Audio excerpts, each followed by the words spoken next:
Welcome back friends, welcome to our study channel move on study. तो friends, आज मैं आप लोग के सामने क्लास 12th के लिए और फ्रेंड्स अगर आप लोग किसी भी बोर्ड का प्रिपरेशन कर रहे हैं, चाहे वो आप लोग जैक बोर्ड का तैयारी कर रहे हैं या फिर बिहार बोर्ड का तैयारी कर रहे हैं या फिर यूपी बोर्ड का तैयारी कर रहे हैं या फिर फ्रेंड्स टीचर के लिए प्रिपरेशन कर रहे हैं पीजीटी के लिए, तो फ्रेंड्स आप लोग के लिए काफ़ी सफिशिएंट क्लास होने वाला ही है। तो चलिए फ्रेंड्स, आज मैं आप लोग के सामने NCERT based on probability classes लेके आऊँ जो आप लोग के लिए काफ़ी फ्रूटफुल और हेल्पफुल होने वाला है। तो चलिए मैं स्टार्ट करता हूँ इसका MCQ लेके। तो चलिए दिखाना चाहता हूँ क्वेश्चन किस टाइप से पूछा जा रहा है। An events in the probability that will never be happened is called as.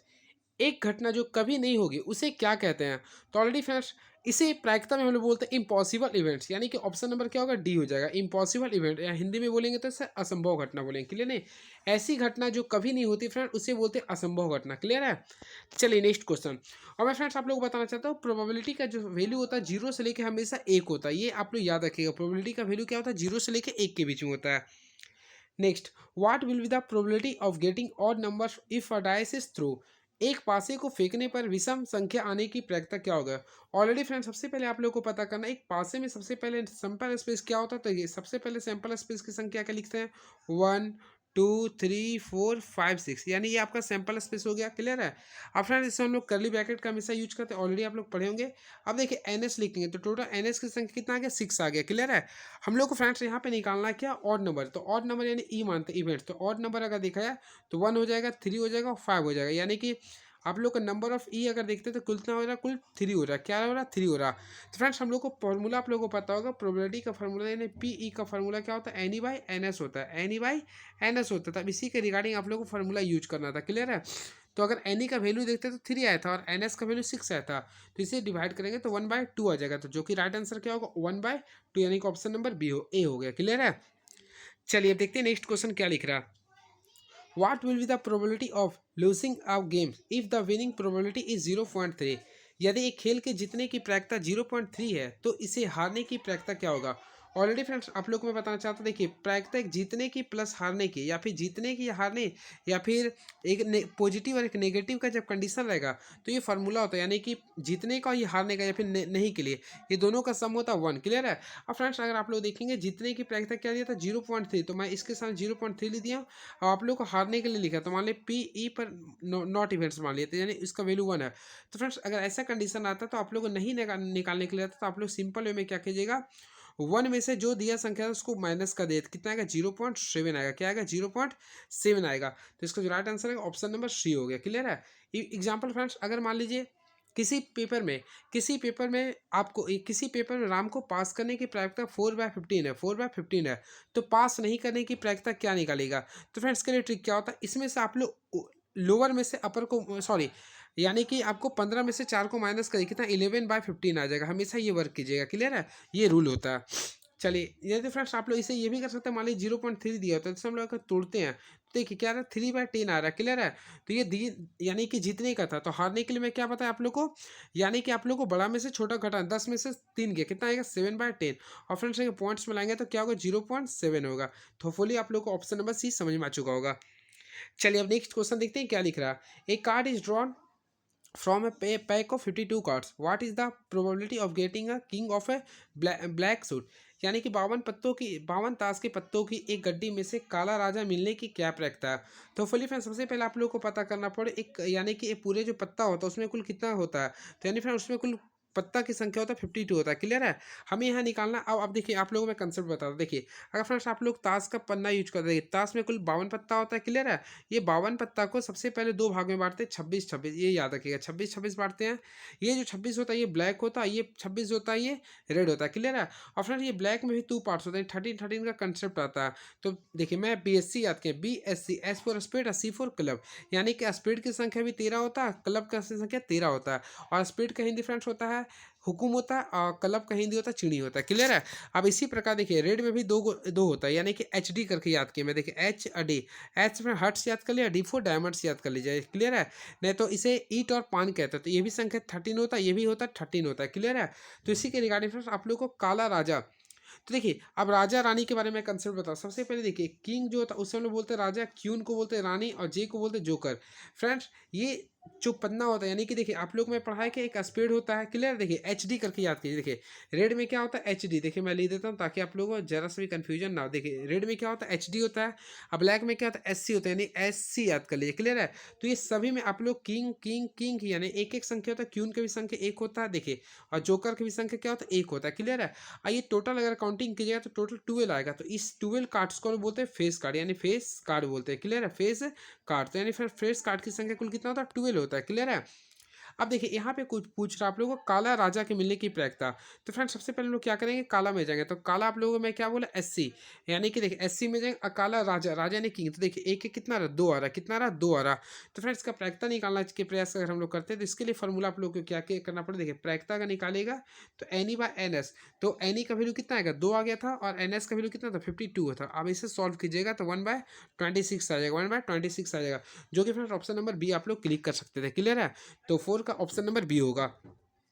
चलिए अब देखिए नेक्स्ट क्वेश्चन आप लोगों को काफी अच्छा क्वेश्चन आ चुका है। देखिए a card is drawn from a pack of 52 cards, what is the probability of getting a queen card. तो फ्रेंड्स यहाँ पे क्यून पता करना था, तो मैं आप लोगों को फिर बताया था। देखिए इसमें आप लोगों को टोटल क्यून के बारे में बताया था, तो आप लोगों को मैं क्या बोला था अभी। देखिए सबसे पहले देखिए एससी में बताया था और एचडी लिखने के लिए, ठीक है। यानी कि देखिए स्पेड, क्लब, हार्ट्स और डायमंड्स, तो ये सारे में आप लोगों का क्यून की संख्या कितना था, 1 1 होता है, यानी टोटल कितना है, 4 हो जाएगा। और फ्रेंड्स टोटल सैंपल स्पेस कितना होता है, 52 में, फिर ये कार्ड में 52 होता है। तो इसमें सॉल्व करते क्या आएगा, 1/13 आएगा। तो इसका right answer option number D हो जाएगा, क्लियर है। तो इस प्रकार आप लोग सॉल्व कर सकते हैं। चलिए और भी देखते हैं क्वेश्चन किस टाइप से पूछा गया था। Which are the following can be probability of an events. तो फ्रेंड्स यहाँ पे प्रोबेबिलिटी बोल रहा किस चीज़ का हो सकता है, तो मैं आप लोगों को बताना चाहता हूँ प्रोबेबिलिटी का जो वैल्यू होता है हमेशा 0 से लेकर 1 के बीच में होता है, या फिर 0 पॉइंट समथिंग भी हो सकता है, क्लियर है। तो देखिए यहाँ पे सबसे पहले याद रखिए यहाँ पे माइनस हो रहा, तो कभी भी प्रोबेबिलिटी का वैल्यू माइनस में नहीं होनी चाहिए। तो फ्रेंड्स इसमें बोल रहा कौन सी घटना किसी की प्रायिकता हो सकती है, तो माइनस आप लोगों का कभी नहीं होगा, तो माइनस नहीं हो सकती है। बात करते हैं 0 4 है, तो यानी 0 4 को अगर हम लिखते हैं इसे क्या 4 ही पढ़ेंगे तो ये भी नहीं हो सकते, क्योंकि इसका वैल्यू 0 से 1 के बीच में आता है, क्लियर है। अब देखिए 3/8 है, तो फ्रेंड्स अगर हम लोग 8 को अगर 3 से डिवाइड करते हैं, देखिए मैं करता हूँ, तो यहाँ पे 0 लगाते हैं, यहाँ 0 पॉइंट, अब 8 3 24 आता है, यानी देखिए फिर 6 0, मान लो कि 6 बार में आता है। तो देखिए यहाँ पे ये आप लोग को 0 पॉइंट समथिंग में आ रहा है, यानी 0.36 तक आ रहा है, ठीक है। और 7 को अगर 10 से डिवाइड करते देखिए 1 पॉइंट समथिंग आ रहा था, ये तो 1 से होगा नहीं क्योंकि मोर देन 1 हो रहा, तो इसका राइट आंसर होगा ऑप्शन नंबर सी हो जाएगा, क्लियर है। चलिए अब नेक्स्ट क्वेश्चन देखते हैं क्या लिख रहा है। देखिए 7th नंबर क्वेश्चन काफ़ी अच्छा आप लोग के लिए। देखिए प्रोबेबिलिटी ऑफ ए बराबर 1/2 एंड प्रोबेबिलिटी ऑफ बी इसका वैल्यू जी है 0, then you have to find the value of probability of A by B. तो मैं आप लोग को बताना चाहता हूँ, देखिए यहाँ पे इसका फॉर्मूला सबसे पहले आप लोग को जानना पड़ेगा, probability of A by B, ये कंडीशनल प्रोबेबिलिटी का कंसेप्ट है। तो प्रोबेबिलिटी आप लोग को यूज करना पड़ेगा, ए इंटरसेक्शन बी का यूज करना पड़ेगा, ए इंटरसेक्शन बी करना पड़ेगा। अब नीचे क्या बी है, तो फ्रेंड्स आप लोग को बी लिखना पड़ेगा, क्लियर है। अब देखिए probability of A intersection B का अगर वैल्यू निकालेंगे तो देखिए आप लोग को यहाँ पे तो वैल्यू नहीं दिया, लेकिन अगर देखिए डिनोमिनेटर में जीरो जीरो वैल्यू दिया, क्या दिया, जीरो दिया। तो फ्रेंड किसी संख्या को अगर जीरो से डिवाइड किए तो अनडिफाइंड होता है, क्या होता है ये, अनडिफाइंड होता है। तो फुल्ली फ्रेंड्स का राइट आंसर क्या होगा, अनडिफाइंड हो गया, क्लियर है। चलिए अब नेक्स्ट क्वेश्चन देखते हैं क्या लिख रहा। If A and B with two event such that, तो probability of A by B बराबर probability of B A B by B then is not equal to 0, then. तो फ्रेंड्स ऐसा कंडीशन अगर आप लोग के बीच में आता है तो इसमें क्या होता है, देखिए अगर आप लोग को probability of A by B, देखिए मैं आप लोग को बताता हूँ probability of A by B है, और यहाँ पे क्या लिख रहा है, probability of B by A लिख रहा है, क्लियर है। Is not equal to A लिख रहा है, देखिए इज नॉट इक्वल टू 0 लिख रहा। तो ऐसा कंडीशन में हमेशा याद कीजिएगा दोनों का जो प्रोबेबिलिटी होता है, प्रोबेबिलिटी ऑफ ए बराबर होता है प्रोबेबिलिटी ऑफ बी होता है। ये आप लोग को याद करना पड़ेगा, याद किया आप लोग पढ़े भी होंगे, क्लियर है। तो इसका राइट आंसर अगर कहीं आप लोग को प्रोबेबिलिटी ऑफ ए बराबर प्रोबेबिलिटी ऑफ बी लग रहा है तो आप लोग क्लिक कर सकते हैं। तो फ्रेंड्स अगर आप लोग देखते हैं ऑप्शन नंबर डी आपका राइट आंसर हो जाएगा, क्लियर है। चलिए अब देखते हैं नेक्स्ट क्वेश्चन क्या लिख रहा है। If E and F are event such that, तो प्रोबेबिलिटी ऑफ ई बराबर लिखा है 0.6 एंड प्रोबेबिलिटी ऑफ एफ बराबर लिखा है 0.3 and probability of E intersection F बराबर 0.2। तो friends you have to find the value of probability of E by F. तो देखिए मैं आप लोग को लिए बताता हूँ इसका कंसेप्ट। देखिए probability of E by F निकालना था, यानी कंडीशनल प्रोबेबिलिटी के अकॉर्डिंग है, तो होपफुली फ्रेंड्स आप लोग पढ़े होंगे। इसका फॉर्मूला क्या लिखते हैं, प्रोबेबिलिटी ऑफ ई इंटरसेक्शन, देखिए ई इंटरसेक्शन एफ लिखेंगे, और आपका जो डिनोमिनेटर में होता है उसी को हम लोग डिवाइड करते हैं, यानी प्रोबेबिलिटी ऑफ एफ लिखेंगे, क्लियर है। तो फ्रेंड्स अगर आप लोग देखते हैं probability of E intersection F का वैल्यू आप लोगों के सामने कितना दिया था, 0.32 दिया था, तो 0.2 लिखते हैं, और एफ का वैल्यू दिया सॉरी, ऐप का वैल्यू 0.3 दिया, तो इससे अगला सॉल्व कीजिए तो 2/3 आ जाएगा, 2/3। तो अगर ऑप्शन में देखना चाहते हैं तो ऑप्शन नंबर ए आप लोगों का क्लिक हो जाएगा, आंसर क्लियर है। तो इसके रिगार्डिंग आप लोग इसे सॉल्व कर सकते थे। तो फ्रेंड्स, का राइट आंसर क्या होगा, ऑप्शन नंबर ए हो जाएगा। चलिए अब देखिए 10th नंबर क्वेश्चन काफ़ी अच्छा क्वेश्चन है, और चलिए मैं 10th नंबर बताता हूँ। देखिए आप लोग को P A intersection B equal हो रहा है, यानी कि पी इंटरसेक्शन बी किसके बराबर होगा। तो देखिए मैं आप लोग को बताना चाहता हूँ, देखिए आप लोग को, देखिए मैं आप लोग को धीरे धीरे बताता हूँ, ध्यान सुनिएगा। पी इंटरसेक्शन बी का फॉर्मूला जो होता है आप लोग का पी ए, या फिर देखिए प्रोबेबिलिटी ऑफ ए भी कर सकते हैं, या फिर प्रोबेबिलिटी ऑफ बी बाय ए भी कर सकते हैं, ये भी आप लोग का सही है। या फिर अगर आप लोग यहाँ पे बी लिखते हैं, यानी प्रोबेबिलिटी ऑफ बी लिखना चाहते हैं, फिर आप लोग क्या कीजिए, probability of A by B, ये भी आप लोग दोनों लिख सकते हैं, क्लियर है। तो दोनों सही होगा। चलिए मैं आप लोग को प्रूव करके दिखाता हूँ ताकि आप लोगों को कन्फ्यूजन ना बना रहे।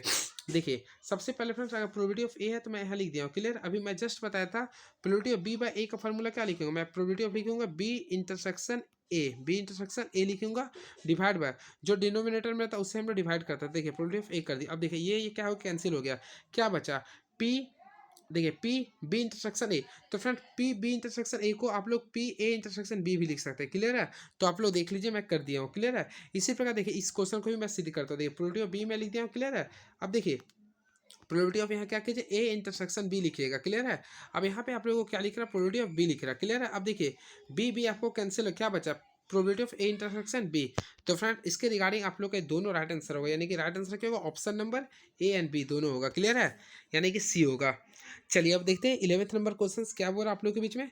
तो देखिए if E and F are independent event then.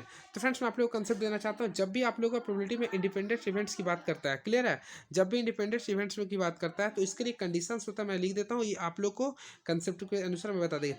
E intersection F निकालेगा तो ये इसमें क्या होता है, देखिए प्रोबेबिलिटी ऑफ ई लिख दीजिएगा, दोनों आपस में क्या होता है, मल्टीप्लाई होता है, यानी प्रोबेबिलिटी ई बराबर probability of E into probability of F हो जाता है, क्लियर है। यानी कि ऑप्शन नंबर सी होगा, इसका राइट आंसर क्या होगा, ऑप्शन नंबर सी होगा, क्लियर है। चलिए अब नेक्स्ट क्वेश्चन देखते हैं क्या है। The probability of obtaining an even prime number on each die when a pair of dice rolled. तो वो फ्रेंड्स दो पासे के एक बार फेंकने पर प्रत्येक में से सम अभाज्य संख्या आने की प्रायिकता क्या होगा। फर्स्ट ऑफ ऑल फ्रेंड्स आप लोगों को पता करना पड़ेगा, सैंपल स्पेस निकालना पड़ेगा। तो मैं आप लोगों को एक ट्रिक बताता हूँ। देखिए सबसे पहले एक पासा में अगर आप लोग किसी पासा को अगर रोल करते हैं तो इसका पासा में क्या था, 1 से लेके आप लोग का 3 4 5 6 तक आता है, यानी कि कुल 6 आता है, क्लियर है। लेकिन अगर यहाँ पे फोकस कीजिएगा तो कितना बार उड़ा रहे हैं पासा को, कितना बार फेंक रहे हैं, 2 बार। तो देखिए दो पासे को ना तो 2 बार, तो यानी कि इसका सैंपल स्पेस 36 आ जाएगा, क्या आएगा, 36 आएगा। तो यहाँ पे आप लोग लिखिए आगे, नंबर ऑफ सैंपल स्पेस कितना आ गया, 36 आ गया, क्लियर है। अब फ्रेंड्स यहाँ पे बोल रहा प्रत्येक में सम अभाज्य संख्या आने की प्रायिकता क्या है। तो सम अभाज्य संख्या, तो यहाँ पे आप लोगों को सम अभाज्य संख्या के बारे में बोल रहा, क्लियर है। तो मैं आप लोगों को बताना चाहता हूँ सम अभाज्य संख्या जो आता है, देखिए प्रत्येक में सम अभाज्य संख्या, सम अभाज्य संख्या, तो देखिए अगर मान लीजिए कि 1 1 लेंगे तो इसमें तो 1 तो होता ही नहीं, तो 1 का हम लोग एग्जिट कर देंगे, डायरेक्टली 2 से स्टार्ट करेंगे।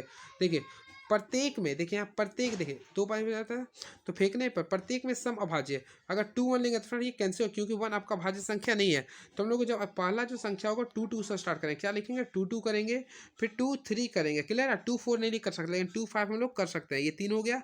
फिर हम लोग 3 का यूज कर सकते हैं, 3 1 नहीं करेंगे, 3 2 कर सकते हैं, 3 3 भी हम लोग यूज कर सकते हैं, उसके साथ साथ 3 5 यूज कर सकते हैं, क्लियर है। अब हम लोग 4 का यूज नहीं करेंगे क्योंकि 4 क्या कॉम्पोजिट नंबर है। अब 5 का यूज करें तो 5 2 यूज कर सकते हैं, इसके साथ साथ आप लोग 5 3 का भी यूज कर सकते हैं, क्लियर है। और लास्ट आप लोग क्या यूज कर सकते हैं, 5 5 यूज कर सकते हैं। आप टोटल काउंट कीजिए कितना रहा, देखिए 3 3 6 3 9 आ गया। तो ये आप लोग इवेंट्स आ गया, क्या आ गया, ये इवेंट्स आ गया। तो चलिए मैं आप लोगों को प्रोबेबिलिटी बताता हूँ, यानी कि देखिए नंबर ऑफ सैंपल स्पेस कितना था, 36 था, क्लियर है। और नंबर ऑफ इवेंट्स कितना आ गया आप लोग को मैं सामने बताया, कितना 9 आया, क्लियर है। अब प्रोबेबिलिटी का फार्मूला आप लोग को यूज करना है, क्या लिखिएगा, देखिए प्रोबेबिलिटी का फार्मूला मैं लिख देता एनी बाय एन एस होता, ठीक है। तो एनी कितना था, 9 था, एन एस कितना था, 36 था। तो इसे अगर आप लोग सॉल्व करते, सॉरी 36 था, 3 3 6 3 3 6 3 9 था ना, कितना था, मैं कन्फ्यूजन कर गया हूँ। तो फ्रेंड्स इसे अगर आप लोग सॉल्व करते हैं, तो इसे अगर सॉल्व करते हैं तो 1/4 आ रहा, मिस्टेक हो गया क्या इसमें, इसमें 1/4 आ रहा। देखिए फ्रेंड्स में कहीं मिस्टेक हो रहा है क्या ये, क्योंकि अभी मैं आप लोग को बताया, देखिए मैं फिक्स करता हूँ, 2 2 होगा, 2 3 होगा, इसी पर 2 5 होगा, 3 3 6 3 फिर मान लिया 3 2 करूँगा, 3 3 करूँगा, फिर 3 5 करना पड़ेगा। इसी प्रकार आप लोग को 5 2 को यूज करना पड़ेगा, 5 3 यूज करना पड़ेगा, 5 5 का यूज करना पड़ेगा। यानी 3 3 6 3 9 ही आ रहा है आप लोगों का सामने। कितना आ रहा है ये? 9 आ रहा है। इसके अलावा आपका कोई भी नहीं आएगा, क्योंकि देखिए 4 भी जो होता है आप लोग का वो कंपोजिट नंबर आता है। क्लियर है? तो प्रत्येक में सम अभाज्य संख्या बोल रहा है, तो फ्रेंड्स सम के बारे में बोल रहा है। देखिए 2 2 लेना पड़ेगा आप लोग को, और 2 के अलावा कोई नहीं ले सकते हैं। 4 भी नहीं ले सकते हैं आप लोग, और 3 में भी नहीं ले सकते, केवल 1 ही होगा। तो 1 लिखना पड़ेगा आप लोग को। और वैसा कुछ है इसमें 2 के अलावा? तो वैसा 2 3 नहीं, 2 5 भी नहीं होगा, 3 का भी नहीं ले सकते, 4 का भी नहीं ले सकते हैं। तो 1/36 आएगा इसका राइट आंसर। 1/36 आएगा, क्योंकि प्रत्येक सम अभाज्य संख्या के बारे में बोल रहा है। क्लियर है? तो 36 आएगा, जो कि ऑप्शन नंबर डी है। क्लियर है? तो 12वां का ऑप्शन नंबर डी हो जाएगा। क्लियर है? चलिए next question. A die is thrown once then the probability of getting a number greater than 3। एक पासे को एक बार फेंकने पर 3 से बड़ी संख्या। तो फ्रेंड्स सबसे पहले 3 से बड़ी संख्या क्या आएगा? 4 आएगा, 5 आएगा और ये 6 आएगा। तो टोटल संख्या कितना? ये 3 आएगा। तो 3 आ गया। टोटल आउटपुट कितना होता है? 6। तो 1/2 आंसर, जो कि ऑप्शन नंबर ए में आप लोग क्लिक कर सकते हैं। क्लियर है? चलिए लास्ट क्वेश्चन देखिए क्या लिख रहा। An urn containing 6 balls of which 2 are red and 4 are blacks. 2 balls are drawn at random probability that they are of the different color. तो फ्रेंड्स क्वेश्चन पूछ रहा है एक थैले में 6 गेंद है, जिसमें 2 गेंद लाल है और 4 गेंद काली है। तो 2 गेंद निकालने पर दोनों भिन्न रंग होने की प्रक्रिया क्या है? तो फ्रेंड्स अगर आप लोग को बताना चाहता हूँ, आप लोग क्लास 10th में पढ़े होंगे तो एक बॉल निकालने का प्रक्रिया आप लोग पढ़े होंगे, या एक कंचा निकालने की प्रक्रिया पढ़े होंगे। लेकिन यहाँ पे फोकस करते तो दोनों के बारे में बोल रहा। तो जब भी अगर ऐसा क्वेश्चन आता है तो हम लोग प्रोबेबिलिटी में हम लोग यूज करते हैं कॉम्बिनेशन का। तो इस टाइप का क्वेश्चन हम लोग कॉम्बिनेशन का यूज करेंगे। देखिए सबसे पहले मैं आप लोग को बताना चाहता हूँ, दोनों के 2 गेंद निकालना। तो सबसे पहले 6 टोटल गेंद आप लोग का 2 लाल है। तो देखिए 2 लाल में से हम लोग को 1 निकालना है, इसके साथ और का मतलब होता है मल्टीप्लाई। और 4 काली है, तो 4 में से भी आप लोग को 1 यूज करना है। यानी देखिए 1 1 2 हो गया, और टोटल बॉल की संख्या कितना था? 6 था। तो 6 यूज कर देंगे, और कॉम्बिनेशन कितना निकालना है? 2 निकालना है। अब इसे आप लोग सॉल्व कर दिए तो राइट आंसर आ जाए। क्लियर? चलिए मैं सॉल्व सोल्यूशन कर देता हूँ। देखिए किसी का कॉम्बिनेशन अगर नीचे 1 रहता है तो 2 कॉम्बिनेशन 1 का वैल्यू केवल 2 होगा। क्लियर है? उसी प्रकार 4 कॉम्बिनेशन 1 का वैल्यू बोले तो केवल 4 होगा। क्लियर है? अब देखिए 6 कॉम्बिनेशन 2 है, तो देखिए मैं आप लोग को बताना चाहता हूँ, 6 कर दीजिएगा 2 बार है ना, तो 6 को एक पीछे कर दीजिए, यानी कि 2 बार पीछे कर 6 इंटू 5 कीजिए। और देखियो यहाँ पे आप लोग कमिंग कर रहे हैं, यानी 1 इंटू 2 कर दिया। 2 का फाड़ा में 6 कितना 3 बार में आता है, और 3 को 5 से मल्टीप्लाई किया था 15 आएगा। तो टोटल सॉल्यूशन किया तो 8/15 आएगा इसका राइट आंसर। क्लियर है? तो इसके रिगार्डिंग आप लोग 8/15 इसका राइट आंसर ला सकते थे, यानी कि ऑप्शन नंबर सी हो गया। क्लियर है? तो ये रहा फ्रेंड्स आप लोग को 14th क्वेश्चन, जो प्रोबेबिलिटी का मैं लेके आया था। अब अगर फ्रेंड्स आप लोग का अगर डिमांडेड होगा तो ये सारे जो आप लोग को मैं क्वेश्चन दिखा रहा हूँ, ये सारे क्वेश्चन को मैं डिप्ली करके बता दूंगा, ताकि आप लोग को सारे कंसेप्ट को मैं क्लियर कर दूँ। क्लियर है? तो फ्रेंड्स अगर आप लोग को नीड होगा तो देखिए एक क्वेश्चन में आप लोग को प्रोबेबिलिटी में ये वाला बताता हूँ। कार्ड्स। तो देखिए 2 cards are draw at random and without replacement from a pack of 52 playing cards. Find the probability that the both the cards are black. यानी देखिए दोनों पत्तों के काले रंग होने के, यानी 2 पत्ते निकाले जाते हैं। कितना निकाले? 2। तो मैं क्या बताया, 2 अगर निकालते या 3 निकालते 4 निकालते ना, तो इसमें आप लोग को क्या निकालना पड़ेगा, यानी कि प्रोबेबिलिटी में बाइनोमियल थ्योरम का यूज करना पड़ता है। क्लियर है? तो चलिए मैं उसी के अकॉर्डिंग मैं आप लोग को बताना चाहता हूँ। देखिए सबसे पहले क्या करना पड़ेगा, देखिए क्या निकालना है आप लोग को? काले रंग का। तो फिर काले रंग की काले रंग की संख्या कितना होता है? 26 होता है। क्लियर है? इसमें आप लोग को 2 का चूज करना है, 2 कर दिया हूँ, और टोटल कितना 52 है। इसमें भी आप लोग को 2 का यूज करना। बस अब आप लोग सॉल्यूशन कर सकते हैं। तो सॉल्यूशन अगर कीजिएगा तो देखिए 26 कॉम्बिनेशन 2 का अगर सॉल्व कीजिए तो देखिए 26 कीजिएगा, और उसको फिर ऊपर मैं सॉल्व कर देखिए 26 कीजिएगा इंटू 25 कर दीजिए। क्लियर है? बाई क्या कीजिए 1 इंटू 2 कीजिए। उसी प्रकार 52 कॉम्बिनेशन 51 था, तो यहाँ पे कीजिए 52 गुना 51 कीजिएगा, यहाँ पे क्या लिखे 1 इंटू 2 कीजिएगा, तो ये कैंसिल हो गया। तो फ्रेंड्स अगर आप लोग देखते हैं तो इसका आंसर क्या बचे? 26 इंटू 25 बचेगा, और नीचे अगर आप लोग देखते हैं तो क्या बचेगा? 52 इंटू 51 बचेगा। अब सॉल्व कीजिए, ये तो कैंसिल हो गया। तो 25 बट्टा देखिए 25/102 आंसर आ जाएगा 102। तो इसका राइट आंसर क्या आएगा? 25/102, 25/102 आएगा। तो इसके रिगार्डिंग आप लोग आंसर ला सकते हैं। क्लियर है? तो फ्रेंड्स आप लोगों को नेक्स्ट वीडियो में आता हूँ तो मैं सारे कंसेप्ट और मैं आप लोगों को बता दूंगा, कौन सा बाइनोमियल थ्योरम के तहत बनता है, कौन सा बर्नौलीज थ्योरम के बनता है, कौन सा पॉइसन इक्वेशन के अनुसार बनता है, वो सारे कंसेप्ट मैं आप लोग को बता दूंगा। क्लियर है? चलिए थैंक यू सो मच।